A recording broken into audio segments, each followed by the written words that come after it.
CompTIA Tech Complete Training Course. Exam Objective 1.4, Explain the troubleshooting methodology. Verify full system functionality.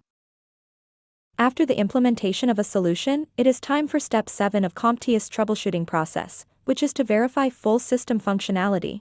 While you may have only made a change to one system, in IT, it is common that multiple systems will be interconnected. Thus, in addition to verifying that you resolved the initial issue, you will need to verify the system, as a whole, continues to function properly.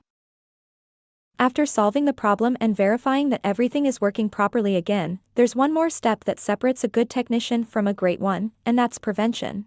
Once the issue is fixed and the system is stable, it's time to ask, how can we stop this from happening again? This is where implementing preventative measures comes in.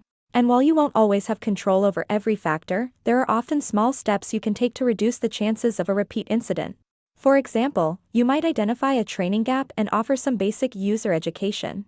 Sometimes just showing someone a better way to do something can eliminate the issue entirely.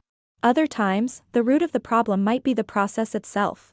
If that's the case, you might suggest a change to the workflow that makes it more reliable. In some situations, it may even make sense to switch to a different piece of software or hardware that better fits the environment. Implementing preventative measures is more than just fixing today's problem, it's about improving the system for the long haul. When you take this extra step, it shows foresight, professionalism, and a real commitment to quality support.